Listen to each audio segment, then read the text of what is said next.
This is my first time posting this story anywhere. I hope you can learn from this experience and apply it if, God forbid, this were to ever happen to you. I work for a company that forces me to travel a lot. I usually fly, but because I know how crazy airports are on holidays, I thought it would be a smarter decision to rent a car and drive home overnight, avoiding the nightmare that would be an airport on Thanksgiving week. I started the drive home, and even though I was a little tired, I was able to cruise from about 11 p.m. until 3 a.m., as there were barely any cars on the road. Shortly after 3 a.m., I saw a van that was sideways in the middle of the road on the highway. Thankfully, I had my brights on and was able to see the vehicle with plenty of time for a safe stop. There was also an elderly woman near the side of the road who was waving me down. Cautiously, I slowed down and came to a stop. The woman walked up to my window, motioning for me to roll it down. I rolled it down the slightest bit, making sure even her hand couldn't get in the car. In an old cracking voice, she said, "Young man, can you please help me change my tire?" I glanced over and saw that she did indeed have a flat tire. She said to me again, "I ran over something and my tire became flat almost instantly," and motioned to what looked like a piece of plastic in the road. I reluctantly got out of the car and walked by the van and said she needed to move it to the side of the road for safety. I told her that there was no way we could change a tire in the middle of a highway in the middle of the night. She agreed and moved it out of the road into the side of the highway. As I began to change the tire, I had a million things running through my mind. Number one being, why did I have to be the one who got flagged down? I was almost finished taking the flat tire off when I noticed I didn't see the woman anymore, as I was providing my own light source with my cell phone, and looked up to ask if she could assist, and she was gone. I looked all around the vehicle and didn't see anybody. Nothing but pitch black darkness other than my headlights, which were providing some light in the general direction. Well, lucky for me, I had my keys in my pocket and locked my car door when I got out. I walked back over to my car and the woman was there trying to get into my vehicle. I told her to get away from my car before I called the police. She laughed at me and said it would be at least 30 minutes until anyone showed up to where we were. Just as I was trying to get this crazy person away from my car so I could leave, I noticed a man get out of the van. He must have been laying on the floor because I didn't see anybody sitting in the seats when I walked by to begin the process of changing her flat. The man seemed to be of average build. He started to approach me, his hand in his pocket, which really started to make me worry about my safety. The woman then jumped on my back and attempted to choke me. I was able to shake her off quickly and elbow her directly in the throat. She began to cough and gasp incessantly, which gave me the break I needed to get away. The guy who was approaching us devoted his attention to her, and I got in that car and sped away as fast as I could. I have never driven that fast in my entire life. The adrenaline from the events fueled me for the remainder of my trip home. I know if someone else told me this story, I would ask how dumb can you be and emphasize how idiotic of a decision it was to get out of that car. I'm just glad that I was able to get out of that situation unharmed and get home to my family. After police reports were called, I unfortunately never got any further information. I wish I would have glanced at their plates that may have helped in identifying them later. And please let this be a lesson to everyone out there. Trust your instincts, especially in situations that can affect your safety.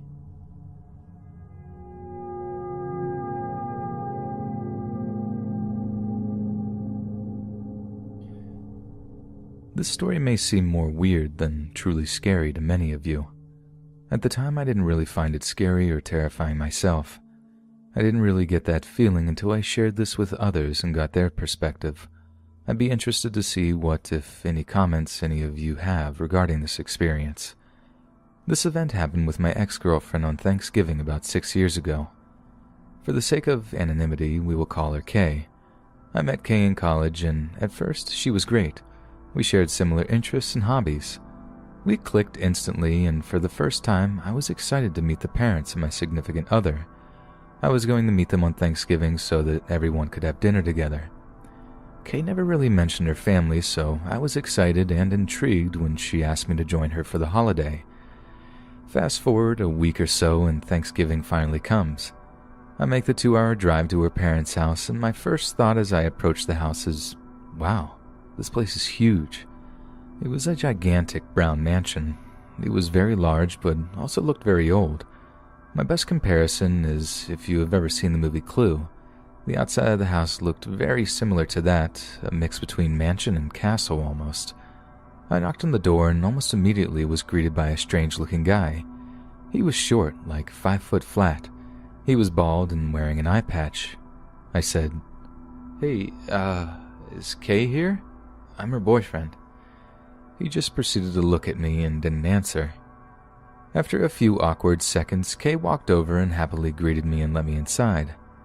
As we walked away, she said in her soft voice, "Oh, don't mind him, that's just Eugene. He's like, I guess, kind of my uncle." Kind of weird way to put it, I thought, but whatever, I didn't think too much of it. As we walked through the house, I was blown away. I'd never seen anything like it. The ceilings were really high and the walls were covered with religious iconography. I wasn't raised with religion, so some of the images were foreign to me. Kay and I arrived and sat in what I assumed was the living room. There was no TV, no radio, just couches and some paintings all over the wall. The paintings seemed to cram together, trying to fit them all on the wall. An odd choice for such a nice home. After a couple of minutes, her parents walked in. Her dad was clean-shaven with wild flowing hair and glasses that were just big enough for his eyeballs, and her mom had long black hair that went all the way down to her back and reached her legs. It looked like they were in their mid-60s if I had to guess. I was introduced and we made small talk. It really wasn't that bad, there was no awkward pauses, but her parents were not what I expected. They seemed a little strange or eccentric, I guess. While the 4 of us talked basically about school, Eugene came and stood in the doorway and began watching us. After a few more minutes of talking about school, her dad got up and said he had a surprise for us. He walked into the other room and brought out a lime green stereo boombox that looked like something straight out of the 90s. In his almost comical voice, he said, "This one is for you two. I hope you like it. It used to be Kay's favorite." I looked at Kay and she was smiling. I can't even imagine what my face looked like. Confused, surprised, however that translates to a face. He pressed play on the stereo.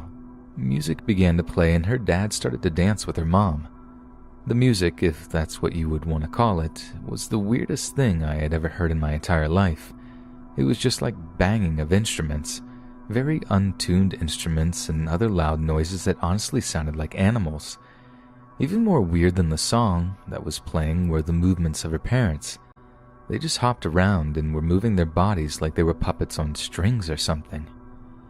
Thankfully, this only lasted a few minutes and we all sat down to dinner. Of course, the dining room was no different than the rest of the house. There were paintings and religious images all over the walls. We ate dinner in a combination of silence and her dad talking about politics and religion and how they were separate yet similar. I basically just stayed quiet and ate my food, which, looking back, was pretty unconventional for Thanksgiving dinner. After the meal, we went back into the living room, and that's when her father told us he had one last surprise for us. In his high-pitched voice, he shouted, "It's now time for our annual Thanksgiving Day celebration." As I sat on the couch and tried to process what that could possibly mean, I noticed that more people were walking into the room. There was somebody dressed as a scarecrow, a teddy bear, a lumberjack, and one other that I think was supposed to be Jesus or some other religious figure. This is when I decided that I had had enough crazy for one night and had to get out of this place. I got up and announced to everyone that I had a family emergency and that I had to leave unexpectedly. I apologized and thanked them for everything thus far and said how happy I was to have met everyone. They all looked a little confused, especially Kay, but they shared their happiness in meeting me and their enjoyment of the night and wished me well on my drive home. As I drove away, I looked through my rearview mirror. I saw Kay and her parents waving goodbye to me from the doorway. Where to begin? This is the weirdest, strangest few hours of my life. I am obviously no longer with Kay, and I honestly am not sure she even came back to school after that because I never saw her in person again. We texted for a few days after the event and she acted like everything was normal. I broke it off before holiday break was over, thinking it would be easier to do so before I saw her in person again. I swear part of me thinks I was on a hidden camera TV show that night or something. Does anyone from a rare religious sect know if any of this is a common tradition? Or was I just in a house with a bunch of crazy people on Thanksgiving? I just wanted to share this short but freaky experience I had with my family many years ago on Thanksgiving. This Thanksgiving, my cousins and I got together with our respective families. I was the oldest of the cousins, 11 at the time. This particular year, our families decided to go to my great-aunt's house for dinner. It was a small little farmhouse pretty much in the middle of nowhere. No one liked going there, well, at least us kids, because it was boring and there was nothing to do. My great-aunt had recently lost her husband and obviously was very upset, which is mostly the reason our families decided to go there this year. I met my great-aunt maybe once or twice in my entire life to this point, so I found this whole trip very weird and really wasn't looking forward to it. Before dinner, all of us kids decided we wanted to play hide and seek. Our parents let us because we could be out of their way, and as previously mentioned, there was nothing else for us to do. My cousin and I went into the basement of the house to hide. There was so much junk and old antiques down there that we could have stayed hidden and out of sight for hours. I climbed to the top of a pile of old newspapers that was backed against a dimly lit wall. I figured if I laid flat at the top, there was no way anyone could find me. Well, after a few minutes, one of my cousins did find me, and when I tried to get down, my foot got caught on something, and I slipped and fell off the side and put a small hole in the wall. At first, we were freaked out because we thought we were going to get in a lot of trouble for doing damage to the house. While we were trying to think of a story to cover it up and get ourselves out of trouble, my brother found a small box on the other side of the wall where I had recently put the hole. We pulled the box out and stared at it for a while, trying to see if we could open it. It had an entire layer of dust on it that didn't come off when we tried to blow on it. My cousin Sarah was fearless, and she grabbed the box from us and opened it. At first, we all felt like we won the lottery. It was filled with 20s, 50s, and hundreds. We were young, but we knew this was a lot of money. As we looked through the money, we eventually got to the bottom of the box, and this is where the excitement vanished. There was a small knife that looked like it had dried blood on it, and next to it was what looked like a skeletal finger or maybe even a toe. Of course, we all screamed and ran upstairs crying to our parents.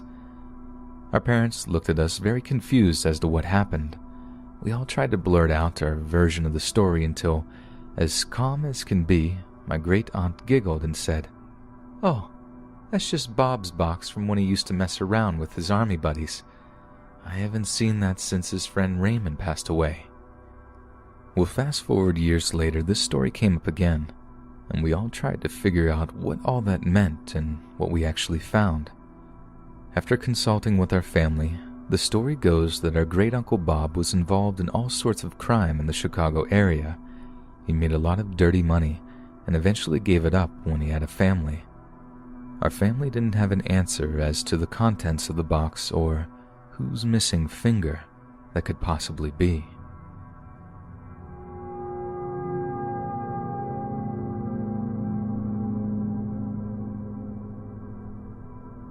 Every year for Thanksgiving, my wife and I travel to her parents' house to relax for a few days, watch football, eat tons of food, and go Black Friday shopping. 2 years ago, I was unable to make this trip due to an incident that happened with one of our dogs. On Tuesday night of Thanksgiving week around 11 p.m., I let our golden retriever out to go to the bathroom before I went upstairs to bed for the night. When I came back outside to let her in, she was barking very violently, sounding like she was going after another animal. When she made it into the garbage, it was apparent what happened. She had been sprayed in the face by a skunk. Fast forward 24 hours and we are dealing with a house and a dog that reeks like skunk. Needless to say, I offered to stay home with the 2 dogs while my wife made the trip to her parents. We couldn't travel with the dog, and we certainly needed to do some maintenance to try and get the smell out of the house. My wife left on Wednesday, the same day I took the dog to the groomers and began cleaning and airing out the house. After this experience, I felt it necessary to go outside with the dogs every time I left them out in the backyard, whether it was day or night, to make sure there were no further issues with a skunk. I hadn't noticed anything out of the ordinary until Wednesday night, when it seemed like our shed doors had been opened slightly. Since it was that time of the year where it got dark out very early in the day, I had grown accustomed to having a flashlight with me to check the backyard before I let the dogs out. Unfortunately, we didn't have a motion light or any sort of light for the backyard, so the only source of light was the flashlight. With the dogs still in the garage, I made my way to the shed to see why or what caused the door to be ajar. When I got into the shed, I thankfully didn't see any skunk or any other animal. I did, however, see a dirty towel, which I didn't remember leaving there, but I thought perhaps it was from when I was working on the lawnmower or snowblower. The next 20-ish hours went by without incident. I was spending Thanksgiving alone with my stinky dog in my stinky house, and we were getting ready to go to bed for the night. I did my normal routine of going outside with the flashlight, making sure the coast was clear before I let the dogs out of the garage. However, this time, as I was moving my flashlight across my large backyard, I flashed it towards the side of the shed to illuminate if there was anything behind it. Absolute panic set in as I saw a hooded figure behind the shed. I instinctively started to yell at the figure, asking what they were doing. By the time I went back to the garage to let our dogs out to go after the intruder, he was gone, and there was no one in my backyard. Freaked out, I contacted my wife to let her know what I had seen. She advised me to call the cops, but I decided I would just monitor the backyard for a while and ignore it if nothing further happened. About an hour later, I decided to take the flashlight and go to the window in my kitchen and shine it out into the backyard rather than go outside first. When I did this, the shine of the light caught the same hooded figure going into the shed and shutting the door behind them. At this point, I didn't know what to do. Let the dogs out, call the cops, confront the person myself. I honestly was frozen in shock. Trying to think quickly, and not wanting the person to get away, I grabbed a screwdriver to jam into the openings in the handles to prevent the shed door from opening from the inside. After I did this, I immediately called the police. The person was slamming on the shed, trying anything they could to get out. When the police arrived, they took him away. Thankfully, from the conversation I had with them, he didn't have any weapons on him. I'm not sure what the intent of the person was. Were they just trying to scare me? Were they drunk from drinking all day from Thanksgiving and didn't know where they were? I still have many unanswered questions from that night, including if the person was in the shed the night before and that's why it was left ajar. Perhaps he was just a squatter. Either way, there was no further incident after this issue, and thankfully my dog has also remained skunk-free since then. We now have motion lights installed in our backyard, which will hopefully prevent anyone from trying to break in to our property again. I have worked in retail for many years, and one of my least favorite days to work is Black Friday. Our store is packed to the brim. People are freaking out trying to get their items, and it is very rare to get through the night without any incident.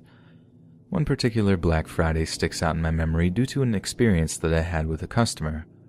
I was working out on the floor assisting customers with any questions that they may have had regarding our products or our sales. I had this one customer approach me to complain about not getting a ticket towards one of our better TV offers.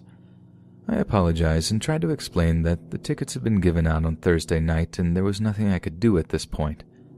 The customer smelled so bad I could barely get this information out to them without gagging. His clothes were stained and his appearance was ragged. After I explained the scenario to him one more time, a large smile came across his face and he said, "I know it's not your fault, sweetie." I was beyond creeped and grossed out. I let him know that I had to go help other customers and I hope he had a good conclusion to his evening. A short time later, I got a call up to register to try and assist with the long lines, and wouldn't you know it, I was cashing out the same guy who had been complaining to me just 15 to 20 minutes prior. He began chatting with me, ignoring the fact that he had been irate with me minutes before. He asked my name, even though I had a name tag on, how long I had worked there, how old I was, etc. As I previously mentioned, this person smelled horrific and also began to seriously creep me out with their random questioning. He asked how late I had to work, and I stated that all employees had to stay until midnight due to the fact that we were so busy. Looking back, I probably shouldn't have told him anything. He continued with more creepy questions, and I finally got him out of my line and moved on to the next customers. Fast forward to a few hours later, and I'm finally getting ready to leave after an exhausting day. I walked out to the parking lot with my coworker Matt and said goodbye to him and that I would see him on Sunday. As I made my way to my car, I thought it was unusually quiet, especially for how busy it had been throughout the day, but it was past midnight, so most stores were closed. As I was approaching my car, a set of headlights began to shine in my direction. Blinded by the light, I just proceeded to unlock my car and reach for the handle to get in and leave. The next thing I know, the headlights had made their way right in front of my car and someone was putting their car in park and getting out. To my utter shock and horror, it was the same slovenly customer who had creeped me out earlier in the night. At this point, I started fearing for my safety as this person clearly wasn't all there upstairs. He had parked in front of my car and left his car running, blocking me from going anywhere. We got out of the car and I asked if I could help him and what he was doing blocking my car. He mentioned something along the lines that I needed to come with him and that we belonged together. At this point, I tried to make my way back to the store, but the guy pressed his body weight against me and pressed me against my own car. I couldn't move and was trapped. Fearing for my life, I began to scream as he covered my mouth. His hands somehow smelled worse than his body odor. He began to try and move me towards his car, still trying to muffle my screams while dragging me with his other arm. Just when I thought I was going to be overpowered, a car horn began to honk incessantly. He let go of me and hopped in his car and sped off as quickly as he had arrived. The car that was honking then pulled up to me, and it was Matt. Thankfully, on his way out, he had noticed that there was a car blocking mine in, and as he got closer, saw that there was someone grabbing me. He immediately got on the phone with the police and began honking as he came over to my side of the parking lot. Matt waited with me for the police to arrive so that we could each give a statement. The cops requested to get into the store so that we could check the camera footage in order to try to get a better view of the guy who had stalked me for the night.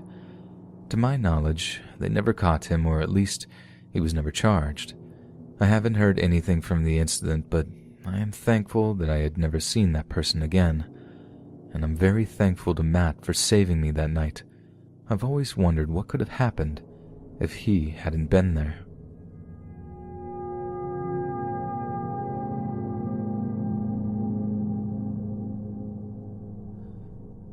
For a little bit of background related to this incident, I am a former athletic director of a small elementary school which also sponsors high school basketball teams. This particular event happened on Thanksgiving night 3 years ago.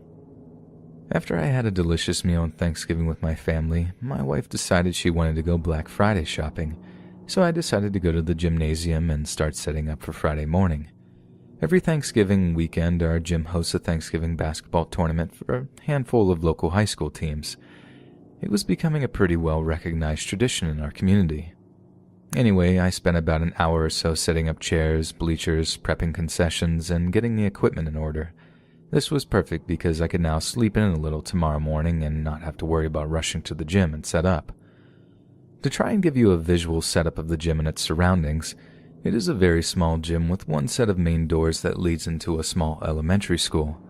The school is very old and the hallways are lined with brick. If I'm being honest, it reminds me of an old prison.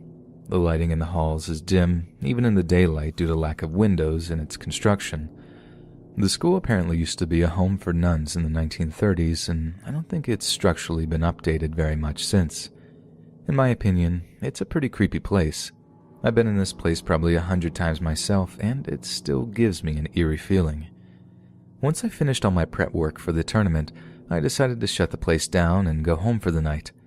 I went into the far corner of the gym to the circuit breaker and shut off all the lights.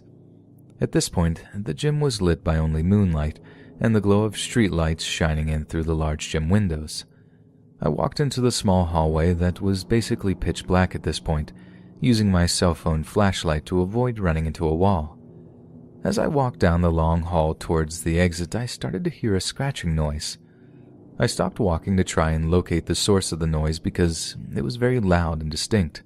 It sounded like it was coming from one of the classrooms up ahead. As I pointed my cell phone flashlight up the hall, I noticed that one of the classroom doors were open. This was odd because the policy was that all the doors were to be locked when the teachers left for the evening. Admittedly, I was a little spooked, thinking possibly an animal had gotten into the classroom or something else. But the only way to leave was passing the door in the hall to get to the main entrance, which was probably another 30 feet away. I continued down the hall, my eyes sharp to try and find the source of the noise that has now gone silent. As I passed that room, I saw something, and it definitely was not an animal.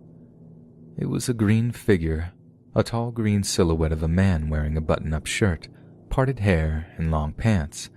And I mean tall. It was probably standing about 6.5 feet. It was just standing there, hovering, staring out the door, staring at me. It didn't move or make any noise. Its face was impossible to make out, like staring into the abyss. In the brief moment that I stood there frozen in fear, I felt very cold, like a window had been opened. I don't know why I didn't just run. I think my brain was trying to process if this was a human intruder or if I was witnessing something I couldn't rationalize. I snapped back to reality and began to sprint down the hall, looking back once more as I ran out the main entrance, now seeing the figure in the hallway. I drove home as fast as I possibly could, not able to get the image of the figure out of my head. Of course, as you would expect every time I relay this story to my family or friends, people either think it's a joke or that I'm trying to scare them. For the rest of that year, I never went to the property by myself after dark. I came and went out the back entrance that was not supposed to be used in order to avoid that hallway. After the season was over, I resigned and appointed someone else to my position. I can't tell you what I saw or experienced that night, but I hope nothing like that ever happens to me again.